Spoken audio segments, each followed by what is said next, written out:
Good evening and welcome to this workshop of the Board of Education.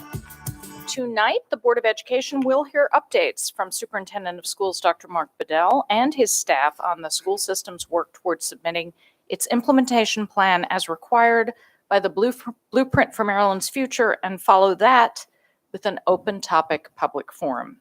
This workshop is open to the public, however, there is no public testimony. Tonight's workshop is being broadcast live on ACPS TV, which can be found on Channel 96 on Comcast and Astound, and Channel 36 on Verizon. High definition broadcast can be seen on Channel 996 on Comcast, Channel 496 on Astound, and Channel 1961 on Verizon. It is also being streamed live on ACPS YouTube channel. Thank you for joining us. So good evening, everyone. Dr. Bedell. Thank you, Madam President. I believe this is our third presentation to the board around our progress with Blueprint for Maryland's Future. Let me back up for this. And so we want to get right into the workshop. We will have Shannon Pugh and Matthew Stansky who will take us through this presentation. All right. Thank you, Dr. Bedell. For the record, Matt Stansky, Acting Chief Operating Officer. Shannon Pugh, Director of Community and School-Based Programming and the Implementation Coordinator for Anne Arundel County. All right. So just to center the board and the community about the requirements, the Accountability and Implementation Board are required to adopt a comprehensive implementation plan. They did so on the required deadline of December 1st. And then the 24 LEAs and all other government and nonprofit entities that are required to submit a blueprint implementation plan are to do so within the guidelines outlined of that comprehensive implementation plan outlined by the AIB. And we are to do so by March 15th of 2023. So there's really 3 implementation plans that will be happening over the next decade. The first, obviously, is the one we just talked about for March 15th, 2023. That is a 2-year plan. So that is the year we are currently residing in and next school year, the 2023-2024 school year. And then followed up with that in the following March of 2024 will be a 5-year implementation plan starting July 1st, 2024 and going through June 30th of 2029. And that actually lines up really nicely with our 5-year strategic planning process that we'll be embarking on as well. So there's really nice synergy between those two. And obviously we'll see, the blueprint implementation plan will be one of the 4 centerpieces that Dr. Pugh will walk you through here as far as the strategic plan. So building off of what Mr. Stansky just said, this is great timing as we work on a new strategic plan for Anne Arundel County. And the 4th pillar that Dr. Bedell has laid out for our strategic plan is adherence to blueprint. So it's a great opportunity to put things together instead of trying to put different things on top of each other. So we're looking forward to that. I want to go over a little bit of our process so far of getting input into our blueprint plan for the initial submission. I'm not going to go into all the different opportunities that we've engaged with different partners you see on the screen. I do want to call out just a couple. So we formed some subcommittees, and both of our bargaining units, TAC and AEL, the teachers and administrators, were invited to assign somebody to every single one of our subcommittees. And then we also engage with parent organizations. Parents received notification from Ms. Lombardi, and then they signed up if they were interested. CRASC was a great group to bring our students together to participate, and also many community agencies like the Mental Health Agency. Also want to just talk about, we reached out to established organizations throughout the community and sought opportunities to come to one of their standing meetings to present information on our plan to get their feedback. You see a few of them up on the screen, and a big thank you to all of them. CRASC is up there again, the Education Committee, the NAACP, the Joint Commission on Eliminating the Opportunity Gap, and a few others. Wanted to just share that. We also were able to really use a lot of the data that came from the listening and learning tours. We had almost 1,000 people through our 16 different sites. And even though there was never a question that says, what do you think about Blueprint? As we read through the data, there's all types of responses and questions and thoughts related to early childhood, related to CCR, related to all those things that we're able to build in. So that was very fortunate for us to be able to use that data. I do want to take a moment just to do a lot of appreciation. The plan as it is still being constructed, but our team leads and team members, this is not their full-time job at all. So they were really, a lot of late nights have been involved with this. So I do want to recognize the work of our AACPS offices, and then of course the leadership team, lots of community partners here. I also want to thank the AIB and MSDE, because although we have some bumps along the road, I will say that there has never been one moment through all of this where we could not call and ask someone a question. We might not know the answer yet, but I do want to publicly recognize that they are going above and beyond, offering evening office hours and all types of things. So I do want to recognize them. And of course, the support of other Blueprint implementation coordinators in Maryland. We've been sharing a lot of work, and under the leadership of actually Pazam with that, and Mary Pat. So I just want to do that piece. Just call out a little bit to tell you about the plan. And so we have a template provided by MSDE. There are 164 questions. They are divided by pillars. There are some common question types. As Mr. Stansky said, this submission is really about what we're doing this year, what we're doing next year. We have several questions related to verification of compliance. Have you done this? What's the name of this person? A lot of them just talking about challenges, just so we can start thinking about those as we think about our future plans. Questions about communication, specifically how are we communicating with families? That was probably the most common question we were able to engage community members with. How best can we communicate with you as a stakeholder? Initial plans, references to previous documents. So that was throughout. Data tables, there are a lot of data tables in here. We are still finalizing those. You know that we only recently got some test data and some other things from the state, so we have teams working on that. So what Mr. Stansky and I are going to do, we really struggled with how do we present that we've answered 164 questions or almost. You can relax. We do not plan on reading 164 questions and answers to you, but we thought we would highlight a few things from the different areas, but also just to be honest, we are still working and polishing our final responses. All right, so we'll start with policy or pillar number 1, which is our early childhood. And we're going to focus on 2 objectives. First being expansion of that high quality funded full day pre-K for all eligible students and families who want to participate, and that expansion of family supports, i.e. our Judy Center programs. So the first objective, which is again, expanding high quality publicly funded all day pre-K, couple of big takeaways and a couple of big themes that the AIB and MSDE were looking for is just communication with families. How do families know about these opportunities?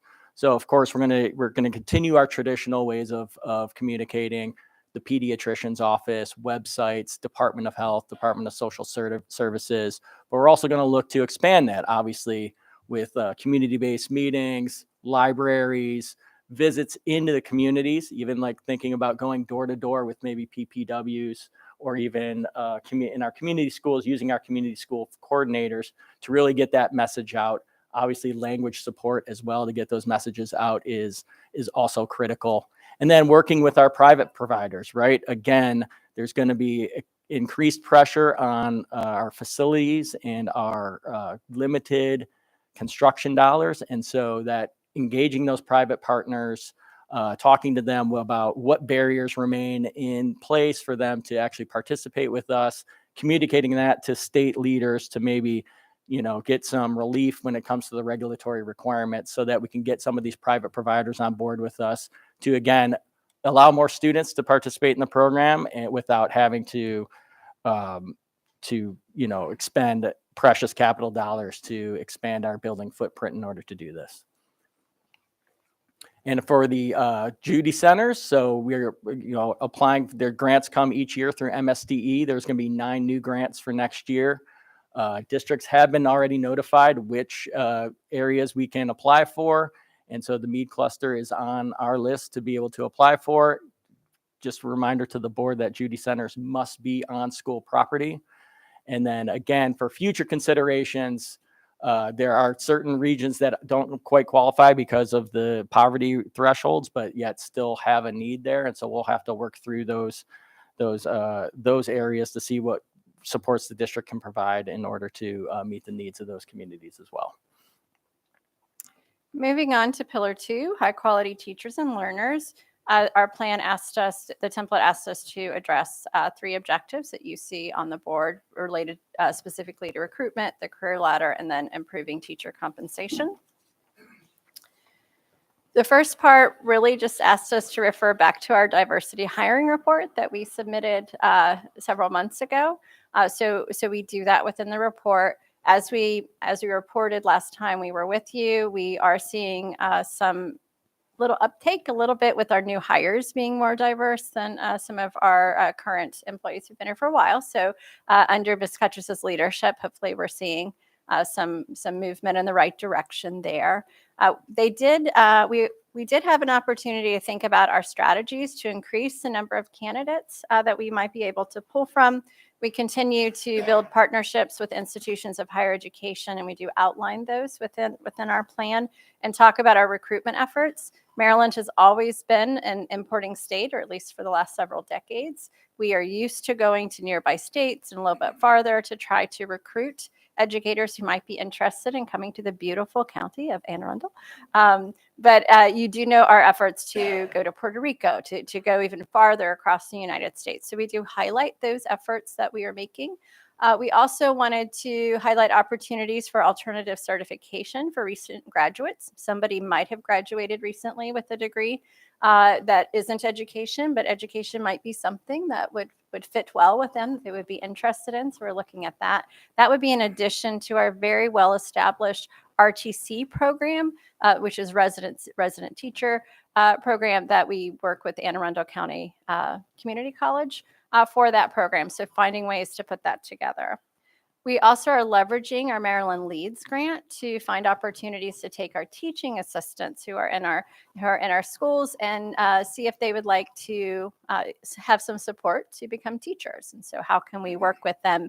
That grant is working with a couple of different universities to provide opportunities for our teaching assistants to pursue a degree and a certification if that is something that they would like to do. We also are expanding our Grow Our Own, thinking about our high school students who might be interested in teaching. All of our schools do have programs for our students to think about teaching, but really being a little bit more deliberate, thinking about the opportunity that Blueprint puts in front of us for dual enrollment. We have talked a little bit in the past about the possibility of a magnet program specifically for education, but looking at dual enrollment, thinking about what could some students do in their last 2 years of high school, and maybe that is actually at the community college or the teach program that they already have, and then they could be prepared to go on to a 4-year school with some basic education classes and hopefully a passion for teaching and working with children. So we will start working on a career ladder, which is something that we have begun talking with our bargaining unit with. But the focus in this submission is really about national board certification, how we support our teachers in that process. We had a one-on-one opportunity with MSDE this last Friday, and our responses to this were commended and actually talked about our program is really a model for the state of the support that we have for teachers. And so we got a good shout out for that. We are talking about trying ways to have schools that are that we think of as more of high needs schools. What can we do within those schools to encourage teachers in those schools to go through the national board certification process? Have a lot of great ideas, including actually taking cohorts to them so they don't have to go somewhere else to join another cohort. So if teachers at specific schools want to join together, we're going to actually send help to them. We have about 55 MBCTs in the county who provide supports to teachers who are going through that process. And then I already talked a little bit about the career ladder. We formed a career ladder subcommittee. We have had our first meeting with TAC on that, which was really just to talk about some of the legal requirements and those pieces. So just letting the state know that that is part of our process. The plan also has a place just to put in some data. So just so you know, we did have to document how our plans to meet the requirement of 10% pay raise by June 30th of 2024, and also plans for meeting the $60,000 minimum for new teachers by July of 2026. It's just a chart, but I thought I'd mention that. All right, pillar 3, which is the quintessential pillar. All the other work in the pillars in the blueprint lead us to this pillar 3, which is that the goal of all students being college and career ready by the 10th grade. And those students who are not college and career ready by 10th grade, that the supports are there in place to get them there as soon as possible, but at the very latest by the time they graduate. So we're going to go through 4 objectives here. Objective 1, which is that students have this equitable opportunity to become college and career ready and then meet the standard at an equal rate. Objective 2 is that ensuring students are progressing towards that CCR requirement. Objective 3 is to ensure that the district has implemented those pathways, and that there's a final objective, which is there's high quality career counseling and career and technical education programs in the district. So objective 1. So we really focused on our comprehensive literacy and math plans. Revising the current plan to more tightly align with the science of reading as part of our strategic plan. Again, our professional development that we've already been implementing, that this board authorized funding for around the science of reading, as well as best practices in mathematics. We are strategically using our transitional supplemental instruction funds, which is our K-3 tutoring for reading and math, as well as community school funds to support literacy and mathematics. And then a selection of high quality materials around and professional development around using those resources. And then we did talk about there's some communication challenges about the learning and about the changes that we're making, but that we're talking about virtual and in-person meetings to help communicate those changes moving forward. All right, ensuring that all students are meeting towards our CCR goal. So we're going to do some enhanced progress monitoring, ensuring that current assessments and protocols for analyzing data and planning instruction. We're looking at tiered interventions, the response to intervention system, and again, the use of those TSI funds and our ESSER tutoring dollars to support all of our students K through 12 in need. I just remind the board that the TSI funds are specifically for students K through 3, and then we're backfilling with our ESSER dollars to support those students in grades 4 through 12. And then we have our freshman on-track system that ensures that all ninth graders are being monitored to ensure they are on track to graduation. The implementation of CCR pathways. So again, supports for students who are not yet CCR. So we're looking at in-school supports, the extended day, extended year opportunities. Again, really, we have a great opportunity with our ESSER dollars over the last few years to really enhance our summer program and enhance our in-school support program for these students. We're offering, virtual evening tutoring. This will be offered again next school year. And again, we're committed to making sure all students have these opportunities. We have additional literacy and math supports at our CAT centers and have put together individual learning plans as well. And then for the students who are CCR, we have obviously now dual enrollment, which will be free of charge, as well as all the AP and IB exams and pathways as well. And then high quality career counseling. So again, Wednesday, we'll walk through the budget one more time, but we'll be submitting $5 million over to the Anne Arundel County Workforce Development Board in partnership with that entity and the community college to begin this career counseling program, which will be implemented for all students in grades 6 through 12. We will develop a memorandum of understanding, which will outline the requirements of all 3 entities and lay out specifically what services our students will be provided with this funding. And then obviously we are currently with our CTE program, we have 47 completer programs. And again, those CCR dollars will pay for any sort of exam that a student may have to take that currently they have in the past had to pay for out of pocket. They'll now receive that exam free of charge as well. So then we move on to Pillar 4. So the objectives that we are addressing in this plan include how we're using additional funding that we received for English language learners, improving education for students with disabilities, some compliance questions related to community schools, high concentration of poverty grants, and then expanded enhanced student health services is in this section. We were in our plan, we address our communication with multilingual families. Anne Arundel County is very fortunate to have a pretty strong system to communicate with our families. So we do have bilingual facilitators. We also now have individuals in Mr. Mosier's office, as well as the transportation office, who are bilingual. So as families call for whatever reason, we are able to provide them direct support instead of having to do an intermediary in the part. So our translation office is very, very busy, but they provide great translation services.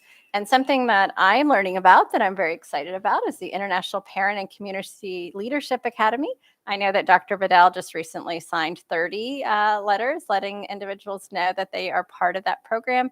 And that is really to support our families whose English is not their primary language, but to help build their capacity so they can really advocate for their children and their families within the school system. So very excited about that. We also, as far as the use of additional funds that for English language learners, remember this is this year and next year, and we are using those funds for positions. So primarily teaching positions, aid positions, some professional development. We also have a really nice program related to AVID in some of our middle schools that are actually specifically classes specifically for our English learners, which I think is a great opportunity for students there. So a little highlight there. Professional development for here, as well as when we get to special education. Very excited that is going to be the cornerstone of one of Dr. Vidal's ideas this summer, to have an academy for teachers to attend for professional development over the summer. So this one is going to definitely be included there. When we get to increase funding for students with disabilities, we see pretty much the same thing. We're definitely taking advantage to try to fill position or try to hire additional staff for teachers and aide positions, IEP clerks, the professional development.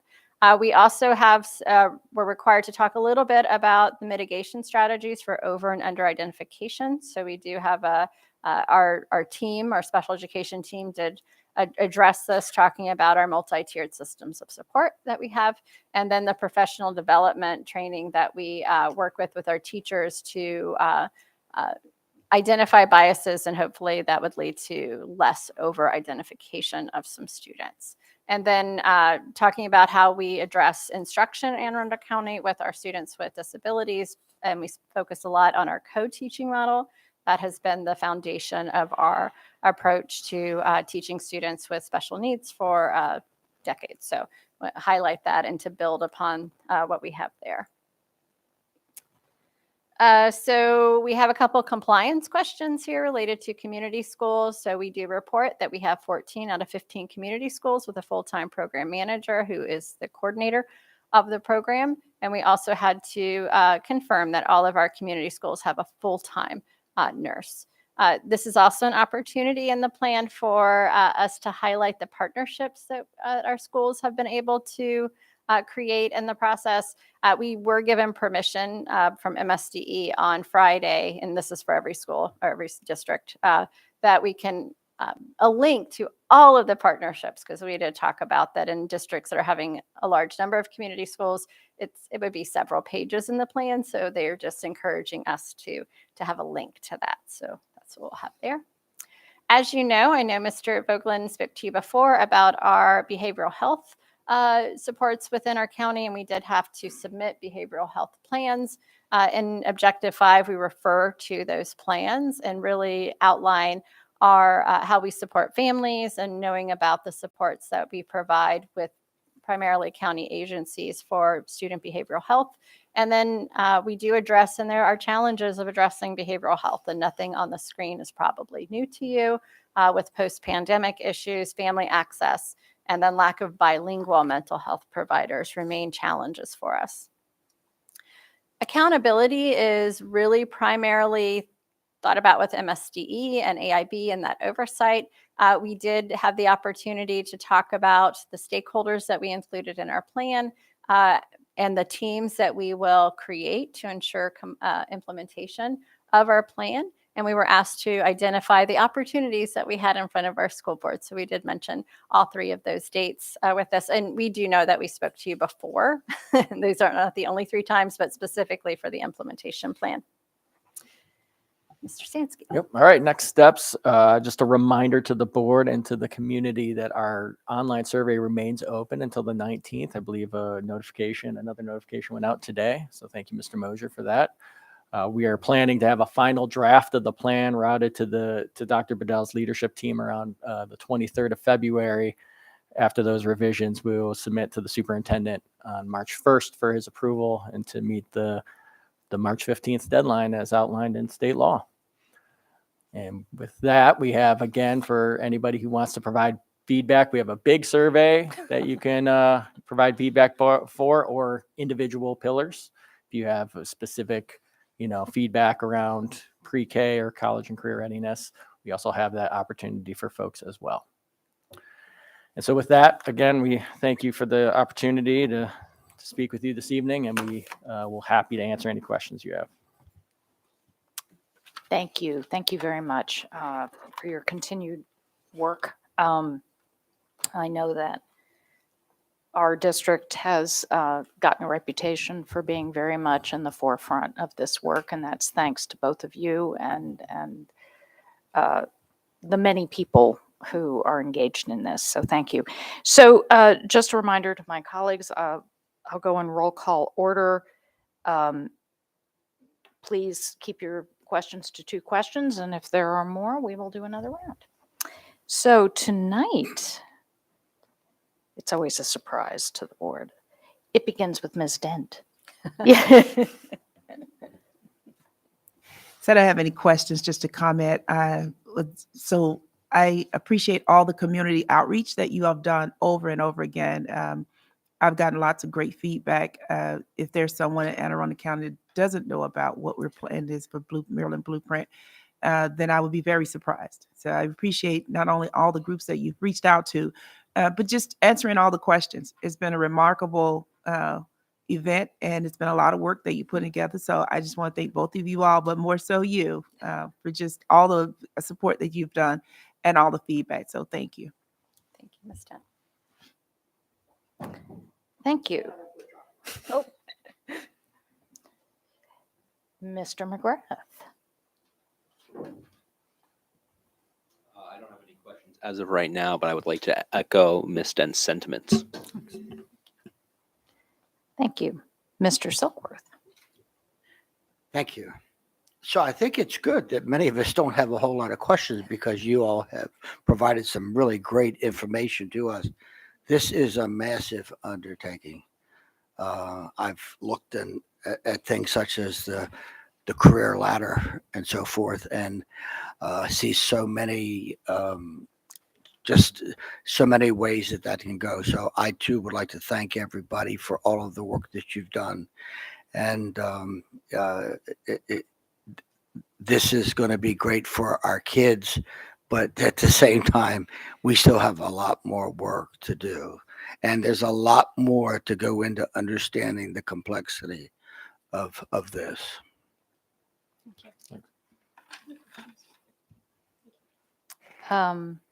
Ms. Frank? Nope. Okay. Ms. Corkadell. Thank you. And ditto on the settlements. I mean, the two of you in particular are well sought advisors on the blueprint, and considering the few short years ago that we started all this and the complexity, it's just amazing. So thank you so very much. I just have a couple frequently asked questions that I've received that I think would be appropriate to ask at this time. So one of them is the nursing services surrounding the community schools. We've been just as labor challenged in that arena, or I should say the health department has been similarly challenged in identifying and hiring folks to work at our schools.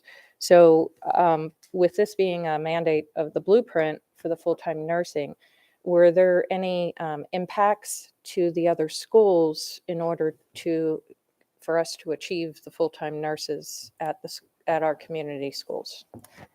I have not heard of any from Ms. Siska from the county. I know we struggled to get some positions at the beginning of school, but I think one person has left. I have not heard that there are any direct correlations between those. Okay. And then just second to that, I hear from time to time from our folks in our API community, because it's a challenge. You can't have a whole bunch of staff based on the percentages, and don't know what school they're going to land when they do immigrate over here. But nonetheless, in regards to the AVID program that is tailored for the English language learners, are there equal and comparable opportunities for those who are not speaking Spanish as their native language, but a variety, whether it's Mandarin or Arabic or Swahili? There's a whole bunch of languages that we occasionally run into. So the class is not bilingual and it's not Spanish. It is set up specifically for students who are learning English, and there are certain strategies. If we think about something, there's something called sheltered instruction. So there are strategies that we use as I'm a former ESOL teacher and something else as well, strategies that we can use for students to help them build their confidence with English. But this is not a bilingual classroom. It is open to any student who is identified as an English learner. And that is why I thought I knew that you were the right person to answer that question, just to get that out there, because we do occasionally get some myths and concerns from folks we hear from time to time. Thank you guys once again. I do not have any further questions at this time. Thank you. Let me just say something to that around SIOP, Sheltered Instruction Observation Protocols. So we make sure people know what the acronym means. But Dr. Pugh is absolutely right. That protocol works for anybody that is, English deficient. because it's really about helping them to acquire the target language utilizing those specialized instructional strategies. So I just wanted to make sure people knew what PSYOP was. But yes, you're right. Thank you. Yeah, just a couple of questions. What about me? Oh, I apologize, Ms. Shawhan. Ms. Shawhan. Thank you. Thank you, and thank you to your teams. And just, I know it's a ton of work, and so I echo everyone else's sentiments on this. I do have a couple of questions. I thought I heard, and maybe I misheard, on one of the slides you mentioned something about the over-identification of students Mhm. with special needs. Did I hear that correctly? One of the questions asked us how we mitigate over-identification and under-identification. So our special education office is tackling that answer Okay. with a couple of things that I'm not an expert on that one. Yeah, so I'm gonna have 'cause to- I mean, from my very shielded vantage point, I think the issue is under identification, at least from what I've heard from folks throughout the years. But that's just putting it into the universe. So yeah, If I could Um, add, Ms. Schalheim, though, yes, as someone who sat in almost all of the Kerwin Commission back and forth for a couple years, there was a working theory that districts were over-identifying because they were identifying students for special ed that only just really needed additional instructional support to get back on grade level. oh, And I so see. the operating theory Oh, I was see. if Okay. we provide tutors, if we provide these supports at a younger age to to catch them up on their grade level reading, that instead of being identified as special ed, they're not special education, they're just learners who struggle. And if we provide these additional supports, they will no longer be learners who struggle. They'll be, on target to be CCR in 10th grade. And so I think the sort of overarching theory of action in the question is, what strategy are you putting in using this funding for pre-K, using the funding for TSI to ensure that the students you are identifying as special education really truly have a disability and they're not just struggling to learn. Got it. Got it. Thank you for that clarification. Very, very much appreciated, because my ears perked up when I heard that. I thought I would ask. And then my second question is to Dr. Bedell, and I know you don't need our approval on the implementation plan. I have no doubt it'll be a stellar work product, but I'd love to see it at some point, whenever. Yeah, whenever it's available. Yeah. Excellent. yeah, it will be a Perfect. public document. Perfect. We will post it. Excellent. Well, that's really it. I mean, like others have said, it's because of all of this interaction we've had about this topic that our questions are seemingly light tonight. So thank you. Thank you. Okay. Apologies again, Ms. Shawhan.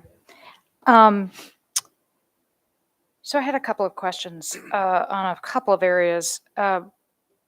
Under the recruit and support high quality and diverse teachers to meet workforce needs, under strategies to increase the number of candidates, you reference alternative certification for recent graduates and career changers in the RTC. I'm just curious, and this may not be answerable right now, but obviously I'd kind of like to know where we are on that, or how we're proceeding, because I know we have career changers right now who are very concerned about sort of being stuck in a 3-year timeline that they just may not be able to handle. So that's just a question. And similarly, under objective 3, the implementing CCR pathways, you referenced some of the amazing summer programs we've been able to stand up. I know Dr. McMahon and her staff have done a lot on that. At some point, I'm assuming we'll be getting Dr. Bedell some data on the effectiveness of those what are we measuring with those programs? What are we seeing in terms of helping students be on track or get back on track? So again, these aren't really questions for the implementation plan. It's just as we are submitting this, it'll be good to see that. If I could, let me at least answer the first question. As you all know, generally there will be an HR presentation that will take place in March. Yep. And I think that question could be addressed. We also know that during that presentation, we will provide new hire diversity data. So we want, as we said, we always want to lead with data. But to your point around how difficult it is for people that want to go into a career changing mode, that's something that I know we've been working along with a number of other school districts with the State Department. But I think we'll have a much better answer to where we are with that during that March update. Great, thank you. And one last quick thing, the Career Ladder Subcommittee. Yes, ma'am. You mentioned TAC. Mhm. Generally, who else is going to be part of this subcommittee? So both TAC and the school system found people, I shouldn't say, identified individuals to be on that team. We have 2 people that I believe are from the TAC negotiating team on the subcommittee, and then Okay. some additional educators. And I think on the for our side, I think we have 3 who are on the negotiating team and 2 others. So those were decided by the different sides and going back and forth with finding the right number. And Yep. Yeah. So. Okay, great. Well, that And I think Mr. Stansky Yeah. wanted to Yes, answer one Just of your really questions. on the summer school piece, we are required to submit a report these last 2 Januaries, and so they're on our website, Dr. Great. Tobin, and they Pre and I post. yes, I wanted to answer this because the team that put it together did such an amazing job, and so it's broken down by every single summer school program, pre-test, post-test, demographics of students that we served. It's really a remarkable report. Mhm. And, if you have time and want to read 80 pages worth of data, it's a really good read. And so I wanted to mention it because the team that worked on it worked really, really hard. And again, it was a model at the state. The state actually came and interviewed our summer school coordinator to talk about what we did. And so just wanted to give that to you so that the data is out there. And if for anybody who wants to read it. Well, I'm not surprised, and maybe we get lots of emails, and so I may have gotten this and somehow lost it, but if somebody would be willing to shoot the link to the board, I think we'd all Absolutely. be delighted to have an opportunity to at least look over it. If I could just say that on aacps.org/blueprint, there is a link on the left that says reports. And Mhm. as we submit all of these required reports to the state, we do post them for their public record. So Great. they are there. So Great, thank you. Well, thank you. I have not heard any indication. Mr. Silkworth, anybody else? Ms. Met? Okay, we'll go around and Ms. Dent. Turn that on. Just quick question. I know that we've spoke about it, but I just want some clarification about children with disabilities that are entering the pre-K program.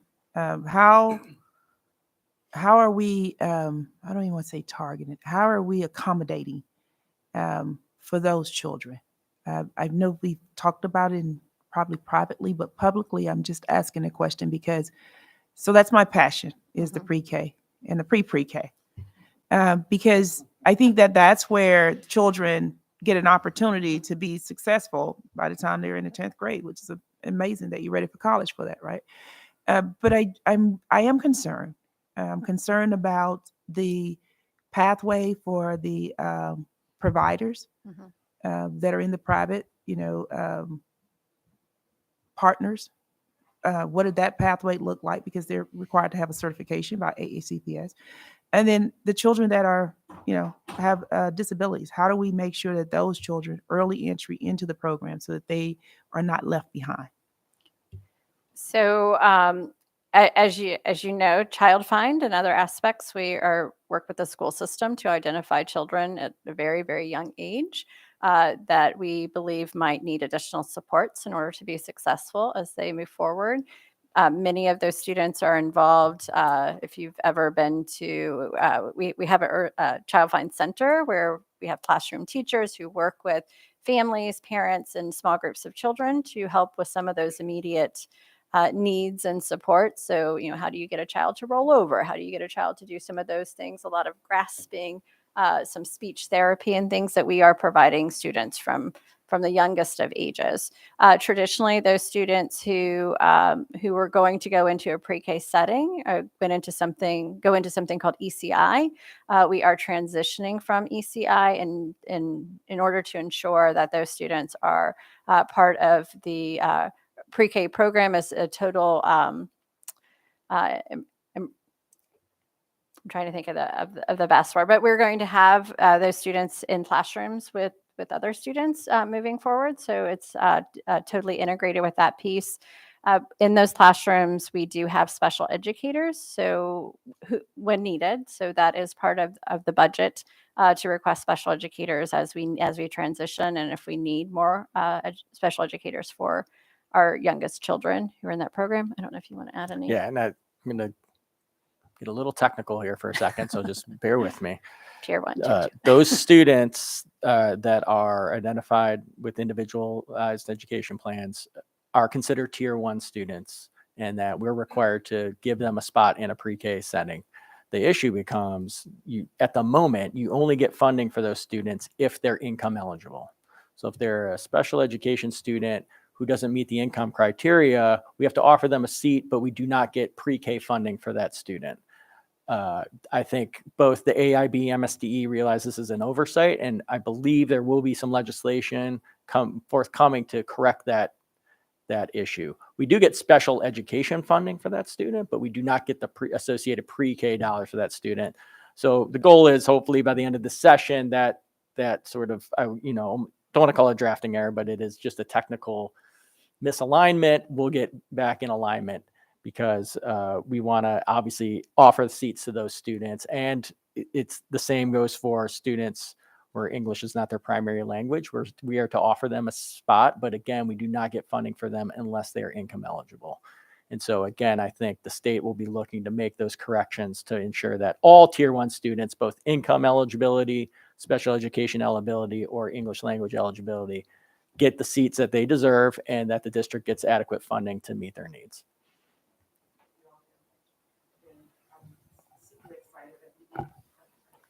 I'm super excited that we are leading the way in the blueprint for Maryland for our future of our children. And I can't thank you all enough for all the work that you put in, especially you, Dr. Pugh. Thank you. Thank you. Thank you. Mr. McGrath. No questions at this time. Thank you. Mr. Silkworth. Thank you, Dr. Tobin. So just a few points of clarification. It's my understanding that each LEA has to establish a career ladder by 2024. July 1, 2024, correct. Correct. And so teachers will opt in, or it's mandate? It is not mandated per the law, so subject to negotiation. Exactly. Okay. I just want to clarify that. Yep. Also, the national board certification, as we know, it's not available to everyone. That's been a topic of discussion. Is there, if we can clarify, is there or will there be an alternative pathway to the national board certification? Or is that just something we'll have to wait and see? So per law, for our teachers who do not have a pathway to national board certification, they can become a level 3 teacher within the career ladder if they have a master's degree in their subject matter, provided that subject matter does not allow for them a national board certification pathway. Thank you. That's excellent. Thank you. I appreciate that. And finally, I've heard a couple different dates. It's $60,000 minimum salary Is it 2026 or 2027? So why you hear both is because it's calendar year versus fiscal year. Okay, So it's okay. July 1, 2026, which is fiscal year 27. Okay, thank you. Thank you for the clarification. No Appreciate problem. it. Thank you. Ms. Frank? Ms. Schulheim? Okay, well, I think that concludes this. Thank you both very much. Thank you to all the other Thank you. staff. Yes. And we'll recess for 15 minutes and come back out and start the forum. Thank you. Thank you.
Good evening again. Tonight, the Board of Education welcomes you here so that we can hear the opinions and input from students, employees, and community partners on items of interest. Speakers will be allotted 2 minutes each. You may not allocate your time to others. The light in front of me will flash yellow when you have 30 seconds remaining. It will turn red and a tone will sound when your time is up. I will call individuals in groups of 5. Please come forward and have a seat at the witness tables while you wait your turn to speak. The board asks that comments remain civil and appropriate for the various audiences that may be watching or viewing this forum. Student-specific and personnel matters are confidential and cannot be discussed in this forum. It is not the board's general practice to engage in question and answer session with speakers. For the record, please give your name before speaking. Handouts should be given to the board assistant. Tonight's forum is being broadcast live on ACPS TV, which can be found on Channel 96 on Comcast and Astound, and Channel 36 on Verizon.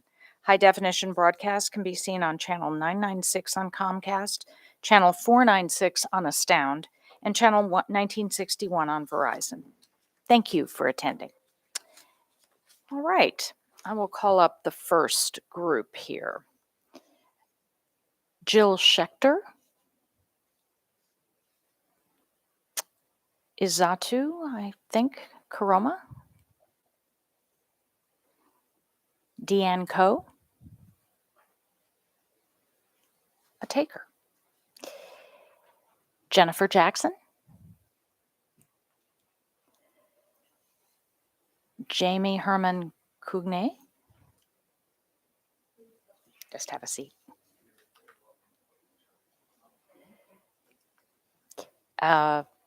Rich Cirolo, come on up. I should say come on down, I guess. Come on down. Kurt Svensson. All right. We will start here. So, was it Ms. Coe who was our first one? Please go ahead.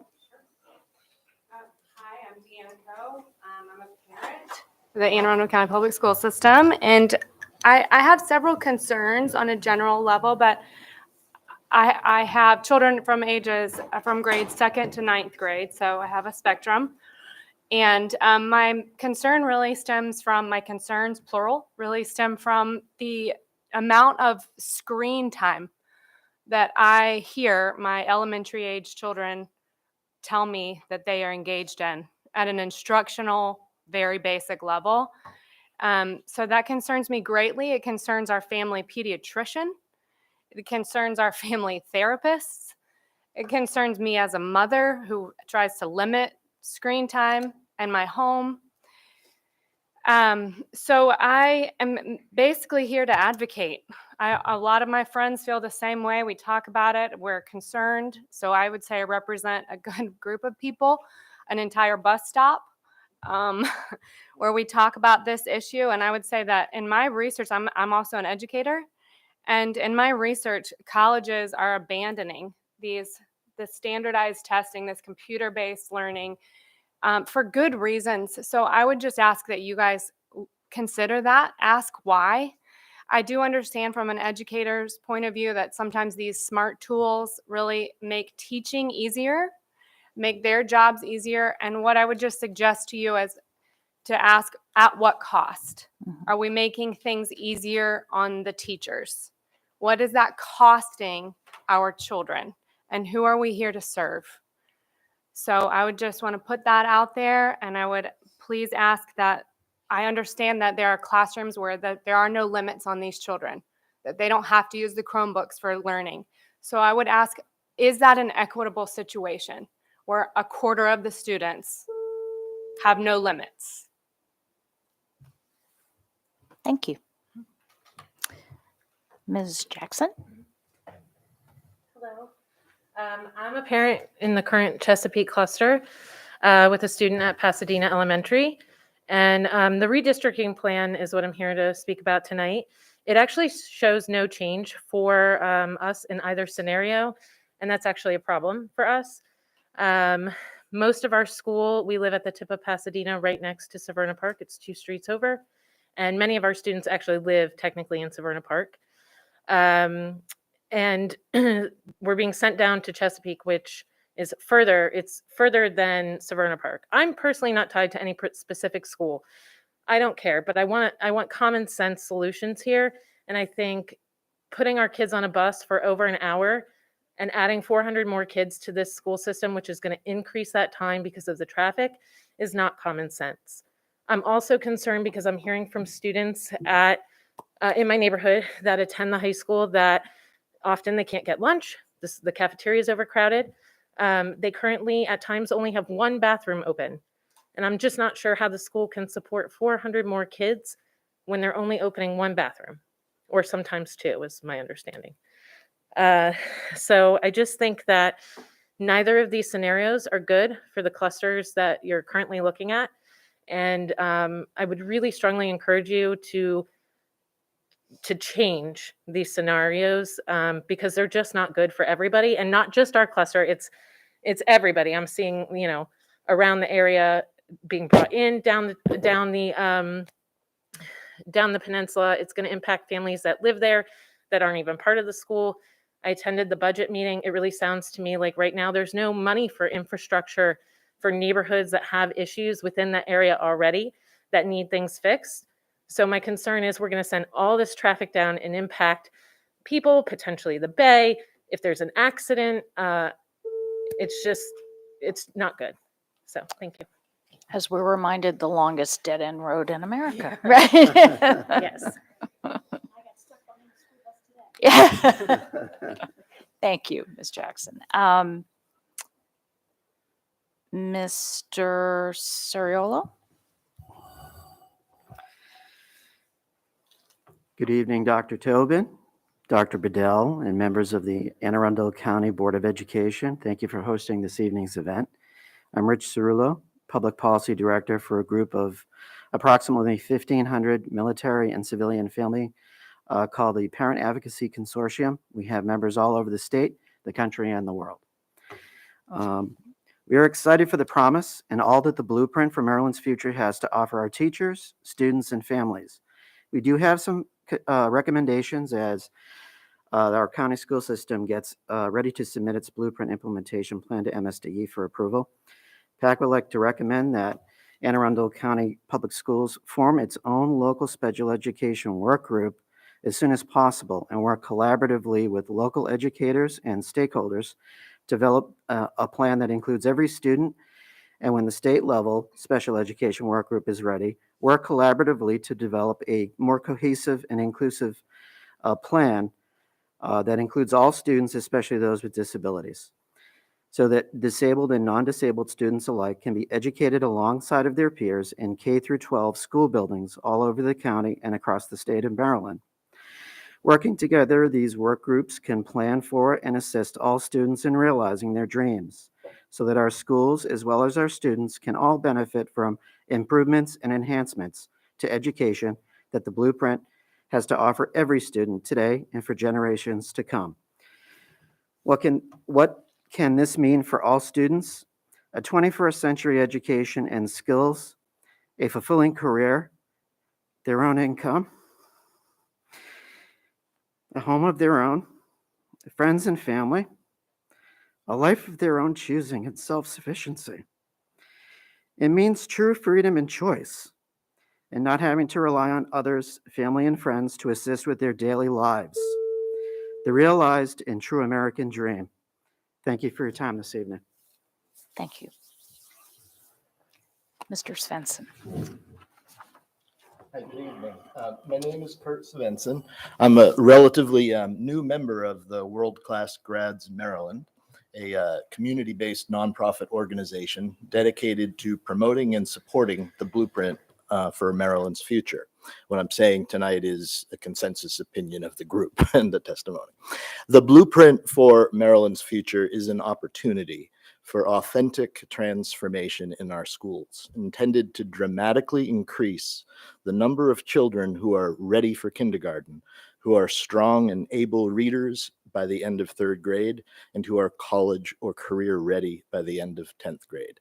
Meeting this huge challenge for Anne Arundel County Public Schools requires more than a piecemeal implementation.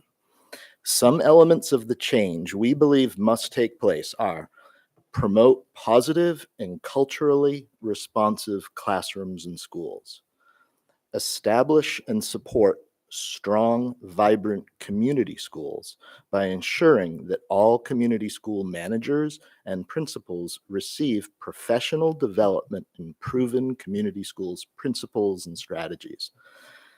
Expand and strengthen the Anne Arundel County Public Schools Kids at Hope, research-based, strategic cultural framework.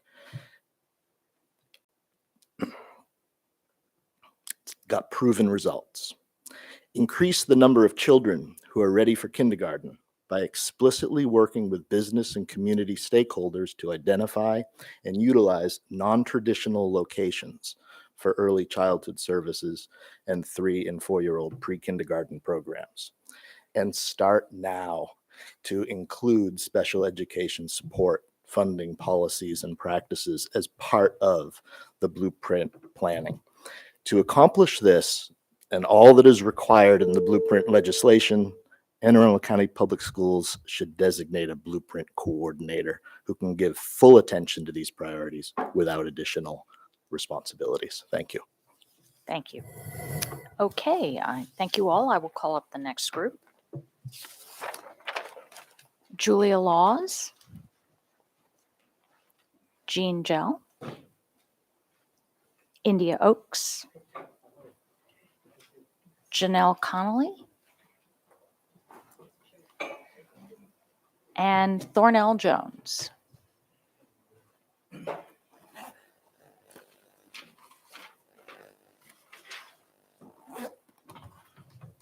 Take a seat.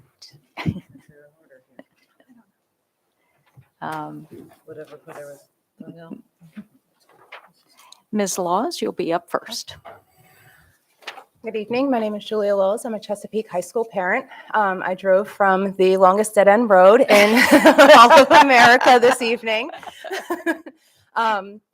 So tonight I would like to just touch on redistricting because in all the years that I have been before you and advocating for our community in Chesapeake or down Chesapeake cluster, one thing that and this is also part of feedback, one thing that I've noticed is by the time we get an opportunity to voice our concerns or have public comment or there is a forum for these things, it's too late.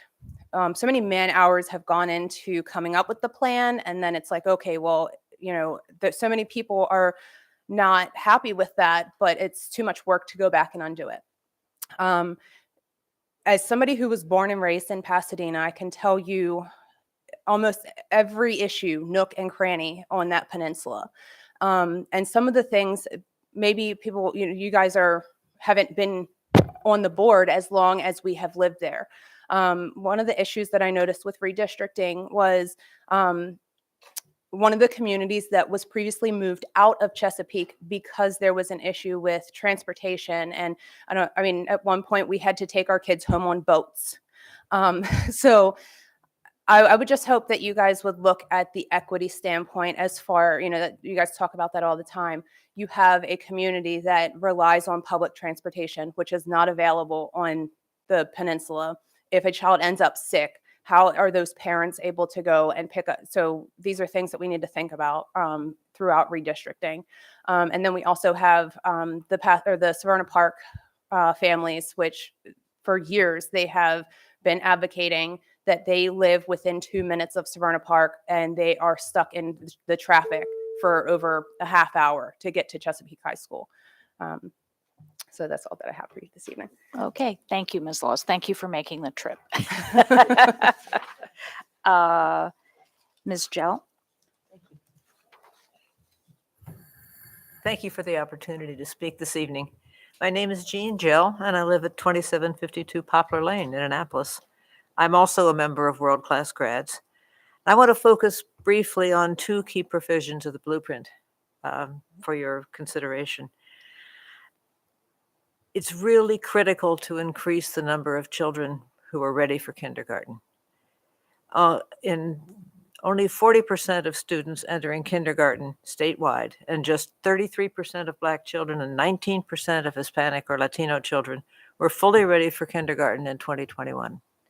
That doesn't bode well for their future in education, according to the Maryland Kindergarten Readiness Assessment. Children who've been in high-quality preschool programs are much more likely to be ready. It's critical that AACPS increase the number of children of color in pre-K programs. By identifying and utilizing non-traditional locations for 3- and 4-year-old pre-K programs, and for PADI centers, which are family support centers, and Judy centers to support those children and their families. Increasing enrollment will also require increasing outreach. Research has shown that culturally and language-appropriate outreach to parents can win support for programs and experience for their children. And that's that's the basis for so much of what the blueprint is about, that we have to start with that entry level. And second, I think increased attention to establishing and supporting strong, vibrant community schools. Community schools can provide the conditions for learning. Through Kids at Hope and other efforts, community schools can establish a culture of positive relationships among students, staff, and community members. School buildings stay open for longer hours, providing opportunities and activities for students in out-of-school time, linking schools to families and community organizations, and promoting good physical, mental, and emotional health. For community schools to be truly effective, every community school manager and principal changes the job of the principal. Must experience professional development in the strategies recognized by the National Coalition for Community Schools. And I'll end by saying, second, that AACPS should designate a blueprint coordinator who can give full attention to these priorities without additional responsibilities. Thank you for your time. Thank you, Ms. Joe. Ms. Oakes. India Oaks, Bates Middle School. This public forum, which based on the text I received, only gave me 38 hours and 34 minutes to sign up electronically, and limited it to in-person only, represents why I feel forced to comment on the continuing restricting of the public's rights, instead of the dozens of other issues I would want to mention in support of our students and staff. Since 2020, the public is no longer allowed to comment after board discussion or amendments on agenda items. Public comment was reduced from 3 minutes to 2 minutes. We no longer can vocally comment on non-agenda items, and written comments on non-agenda items are not posted online. Little by little we are restricted on what agenda items to comment on. Speakers are limited to 10 per agenda item, which is an injustice to seeing how the community feels about an issue. The Sunday deadline limits commenting on events that occur over those next 3 days. Not to mention some content is not always timely posted, so how can we sign up to comment on something we don't have access to by the deadline? All of which means nothing to the whole segment of the public that has been automatically silenced, who have limited or no internet access when requiring sign up to be electronic, and goes against increased transparency and public involvement board members campaigned on. And in the few seconds I have left, I will add that requests for accommodations are limited to using only a phone number, and there is no reference on the main or school-specific websites listing who the equity lead is at each school. Nor can I find any reference to who is on the Student Equity Advisory Team. Critical components in enhancing equity and inclusion within our schools and community. Thank you. Thank you, Ms. Oakes. Ms. Connolly. Hello, I'm Janelle Connolly. I'm a parent. I have 2 kids in the school system. And I'm here to talk about gifted education because, as Ms. Oakes said, it's not something I've ever seen on an agenda item, so I appreciate the opportunity to address you on it. The county relies on differentiation for gifted learners, and they seem to do a robust system of identifying those learners, but I'm not sure that it's as rigorous in the implementation of the programs. I have 2 children that have been identified, and they both struggled with not being challenged in school despite them being in the gifted classes. Additionally, we're sent notification that they're in a gifted class, but they're not really, because not all the schools group the students. So they're just in a regular education class where the teachers may or may not offer differentiation, especially in the middle school level where the ALPS office doesn't track that in any sort of way. They do have the compacted curriculum of the math 6-7 and 7-8, but that still seems more appropriate for advanced learners rather than the gifted learners. So it still leaves the gifted learners unchallenged. I attempted to get my daughter in an honors algebra class, and the county does not offer one. The state has 3 online classes that they approve, and the county would not allow her to take one of those classes. She also was not allowed to take classes at the community college. When the presenters before spoke about dual enrollment, the community college has a gifted and talented program that serves students 8th grade and up. And the county will not allow students under 16 to do it unless extremely special circumstances. And even then they have to be in high school. So I think it's a shame that we're not utilizing these programs that we have available. And I think it's a shame that there's not more effort to address the needs of these students, especially their social and emotional needs, which are supposed to have the new COMAR guidelines do require you have programs for that. And nobody's been able to alert me to any programs that address those needs. Thank you. Mr. Thornell Jones. Good evening, Madam Chair, Mr. Superintendent, and members of the Board of Ed. I'm Thornell Jones, President of World Class Grads. I'd like to discuss systemic solutions to critical problems facing the Blueprint in Anne Arundel County. Development of 0 to 5-year-olds so they're ready for kindergarten must be addressed immediately in order to help all school staff be successful in preparing students for college and career by the end of 10th grade. Today, of about 7,000 students entering kindergarten, over 4,000 are not kindergarten ready and are unlikely to be reading to learn by 4th grade. Unless childcare providers in the low-income communities are linked to the schools through training and other programs, the lack of teachers and other professionals in these isolated communities will continue to hamper child development. Cooperation between the school system and the community college is necessary to credential these individuals and to help them move forward to then become pre-K teachers with financial assistance and policy that helps them stay in the community even as their income rises. Anne Arundel County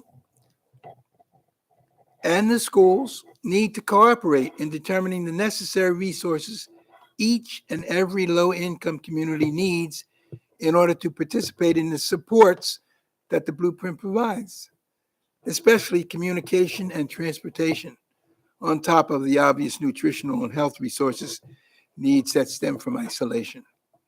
Policies and processes to provide all of these resources must be implemented without delay. All must be part of the governor's plan to eliminate poverty in Maryland.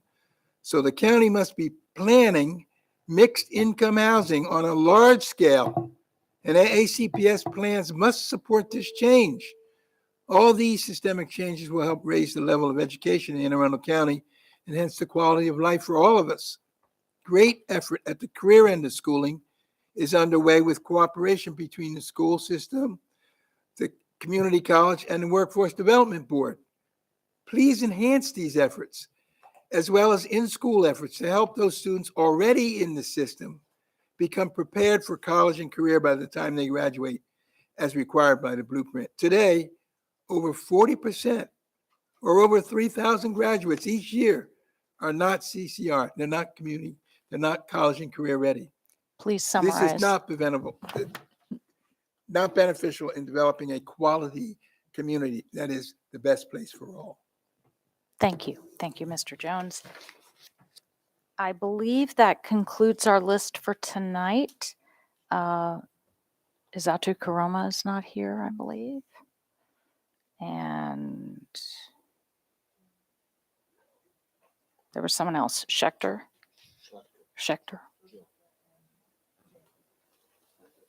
Yeah. Okay. All right. Well, thank you all very much. Have a very good night, and thank you all for coming.